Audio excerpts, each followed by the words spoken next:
Hello friends, ओम श्री गणेशाय नमः। आप सभी का स्वागत है आपके अपने यूट्यूब चैनल पर।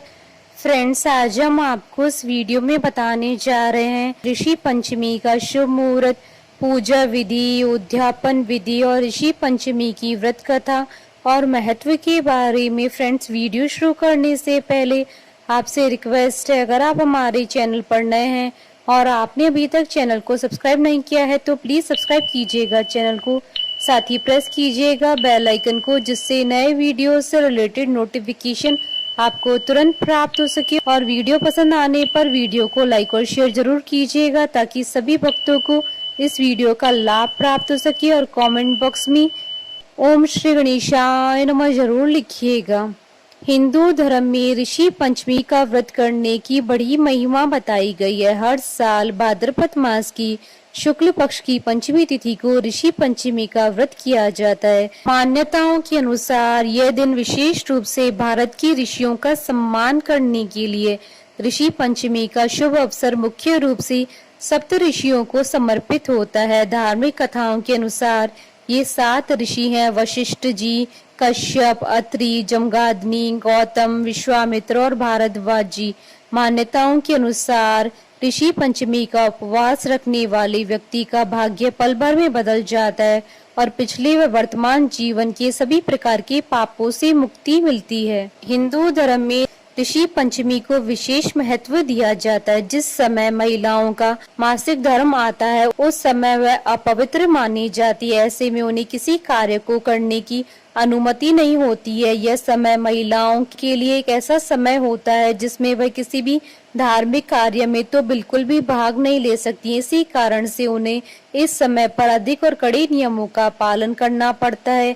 लेकिन कई बार महिलाओं से न चाहते हुए भी जाने अनजाने में भूल हो जाती है, जिसकी वजह से उन्हें पाप का भागीदार बनना पड़ता है। महिलाओं की इसी भूल की क्षमा याचना के लिए ऋषि पंचमी पर सप्त ऋषियों का पूजन किया जाता है, जिससे महिलाओं को पाप का भागीदार न बनना पड़े। फ्रेंड्स, अब आइए जानते हैं ऋषि पंचमी की पूजा विधि के बारे में। ऋषि पंचमी के दिन महिलाओं को ब्रह्म मुहूर्त में उठकर किसी पवित्र नदी, तालाब या घर पर नहाने के पानी में गंगा जल डालकर स्नान करके स्वच्छ वस्त्र धारण करने चाहिए। इसके बाद उन्हें पूरे घर को गाय के गोबर से लीपना चाहिए।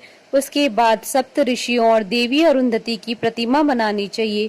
प्रतिमा बनाने के बाद कलश की स्थापना करें और सप्त ऋषियों की हल्दी, चंदन और पुष्प और अक्षत से पूजा करी। इसके बाद सप्त ऋषियों की कथा सुनी। इस दिन जमीन में बोया हुआ अनाज ही ग्रहण करें। इस व्रत में पसई धान के चावल खाए जाते हैं। फ्रेंड्स, अब आइए जानते हैं ऋषि पंचमी के व्रत की उद्यापन विधि के बारे में। यह व्रत मासिक धर्म में हुई गलतियों के पापों के प्रायश्चित के लिए रखा जाता है। लेकिन कई बार महिलाएं कुछ परेशानियों के कारण व्रत नहीं रख पाती हैं। ऐसे में आपको यह व्रत उद्यापन करके ही छोड़ना चाहिए, जिससे आप पाप की भागीदार न बन सके। ऋषि पंचमी का उद्यापन करने वाली महिला को इस दिन सुबह जल्दी उठकर स्वच्छ वस्त्र धारण करने चाहिए। आप चाहें तो ऋषि पंचमी व्रत के उद्यापन की विधि किसी ब्राह्मण से भी करा सकते हैं या फिर स्वयं भी कर सकते हैं। ऋषि पंचमी के दिन 7 पुरोहितों को भोजन के लिए आमंत्रित करें और सप्त ऋषि मानकर उनका पूजन करें। पुरोहितों को भोजन कराने से पहले ऋषि पंचमी की पूजा अवश्य करें। इसके लिए पहले पूरे घर को गाय के गोबर से लीपें।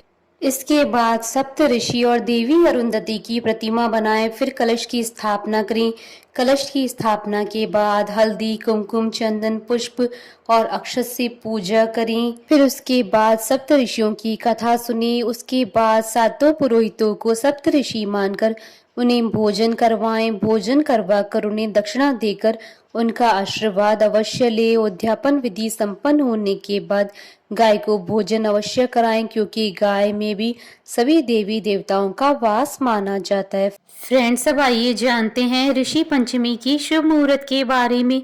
हिंदू पंचांग के अनुसार इस बार ऋषि पंचमी 1 सितंबर 2022 गुरुवार के दिन है। भाद्रपद शुक्ल पंचमी तिथि प्रारंभ होगी 31 अगस्त 2022 को दोपहर 3:22 पर और भाद्रपद शुक्ल पंचमी तिथि का समापन होगा 1 सितंबर 2022 को दोपहर 2:49 पर। उदया तिथि के आधार पर ऋषि पंचमी का व्रत 1 सितंबर 2022 को रखा जाएगा। ऋषि पंचमी की पूजा का शुभ मुहूर्त रहेगा 1 सितंबर 2022 को सुबह 11:11 से दोपहर 1:43 तक। कुल अवधि 2 घंटे 32 मिनट है। फ्रेंड्स, अब आइए प्रारंभ करें ऋषि पंचमी की कथा। धर्म ग्रंथों में ऋषि पंचमी की 2 कथाओं का वर्णन मिलता है।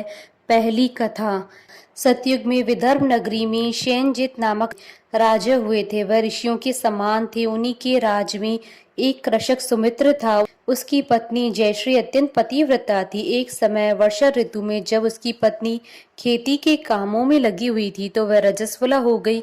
उसको रजस्वला होने का पता लग गया, फिर भी वह घर के कामों में लगी हुई थी। कुछ समय बाद वह दोनों स्त्री पुरुष अपनी अपनी आयु भोगकर मृत्यु को प्राप्त हुए। जयश्री तो कुतिया बनी और सुमित्र को रजस्वला स्त्री के संपर्क में आने के कारण बैल की योनि मिली, क्योंकि ऋतु दोष के अतिरिक्त इन दोनों का कोई अपराध नहीं था। इसी कारण इन दोनों को अपने पूर्व जन्म का समस्त विवरण याद रहा। वे दोनों कुतिया और बैल के रूप में उसी नगर में अपने बेटे सुचित्र के यहाँ रहने लगे। धर्मात्मा सुचित्र अपने अतिथियों का पूर्ण सत्कार करता था। अपने पिता की श्राद्ध के दिन उसने अपने घर ब्राह्मणों को भोजन के लिए नाना प्रकार के भोजन बनवाए। जब उसकी स्त्री किसी काम के लिए रसोई से बाहर गई हुई थी तो एक सर्प ने रसोई की खीर के बर्तन में विष का वमन कर दिया। कुतिया के रूप में सुचित्र की माँ कुछ दूर से सब कुछ देख रही थी। पुत्र की बहू के आने पर उसने पुत्र को ब्रह्म हत्या के पाप से बचाने के लिए उस बर्तन में मुंह डाल दिया। सुचित्र की पत्नी चंद्रवती से कुतिया का यह कृत्य न देखा गया और उसने चूल्हे से जलती लकड़ी निकालकर कुतिया को मारी। बेचारी कुतिया मार खाकर इधर उधर भागने लगी। चौकी में जो जूठन आदि बची रहती थी वह सब सुचित्र की बहू उस कुतिया को डाल देती थी, लेकिन क्रोध के कारण उसने वह भी बाहर फिकवा दी। सब खाने का सामान फिकवा कर बर्तन साफ करके दोबारा खाना बनाकर ब्राह्मणों को खिलाया। रात्रि के समय भूख से व्याकुल होकर वह कुतिया बैल के रूप में रह रहे अपने पूर्व पति के पास आकर बोली, हे स्वामी, आज तो मैं भूख से मरी जा रही हूँ। वैसे तो मेरा पुत्र मुझे रोज खाना देता है, लेकिन आज मुझे कुछ नहीं मिला। शाम के विष वाले खीर के बर्तन को अनेक ब्रह्म हत्या के भय से छूकर उनके न खाने योग्य कर दिया था। इसी कारण उसकी बहू ने मुझे मारा और खाने को कुछ नहीं दिया। तब वह बैल बोला, हे बद्रे, तेरे पापों के कारण तो मैं भी इस योनि में आ पड़ा हूँ और आज बोझा ढोते ढोते मेरी कमर टूट गई। आज मैं भी खेत में दिन भर हल में जोता रहा। मेरे पुत्र ने आज मुझे भी भोजन नहीं दिया और मुझे मारा भी बहुत। मुझे इस प्रकार कष्ट देकर उसने इस श्राद्ध को निष्फल कर दिया। अपने माता पिता की इन बातों को सुचित्र सुन रहा था। उसने उसी समय दोनों को भरपेट भोजन करवाया और फिर उनके दुख से दुखी होकर वन की ओर चला गया। वन में जाकर ऋषियों से पूछा कि मेरे माता पिता किन कर्मों के कारण इन नीची योनियों को प्राप्त हुए हैं और अब किस प्रकार इनको छुटकारा मिल सकता है। तब सर्वात्मा ऋषि बोले, तुम इनकी मुक्ति के लिए पत्नी सहित ऋषि पंचमी का व्रत धारण करो और उसका फल अपने माता पिता को दे दो। भाद्रपद महीने की शुक्ल पक्ष की पंचमी को मुख शुद्ध करके मध्याह्न में नदी के पवित्र जल में स्नान करना और नए रेशमी कपड़े पहनकर अरुंधति सहित सप्त ऋषियों का पूजन करना। इतना सुनकर सुचित्र अपने घर लौट आया और अपनी पत्नी सहित विधि विधान से पूजन व्रत किया। उसके पुण्य से माता पिता दोनों पशु योनियों से छूट गए। इसलिए जो महिला श्रद्धा पूर्वक ऋषि पंचमी का व्रत करती है वह समस्त सांसारिक सुखों को भोगकर अंत में वैकुंठ को जाती है। विदर्भ देश में उत्तंग नाम का एक सदाचारी ब्राह्मण रहता था। उसकी पत्नी बड़ी पतिव्रता थी जिसका नाम सुशीला था। उस ब्राह्मण के एक पुत्र तथा एक पुत्री, 2 संतान थी। विवाह योग्य होने पर उसने समान कुलशील वर के साथ कन्या का विवाह कर दिया। देव योग से कुछ दिनों बाद वह विधवा हो गई। दुखी ब्राह्मण दंपत्ति कन्या सहित गंगा तट पर कुटिया बनाकर रहने लगे। एक दिन ब्राह्मण कन्या सो रही थी कि उसका शरीर कीड़ों से भर गया। कन्या ने सारी बात माँ से कही। माँ ने पति से सब कहते हुए पूछा, प्राणनाथ, मेरी साध्वी कन्या की यह गति होने का क्या कारण है?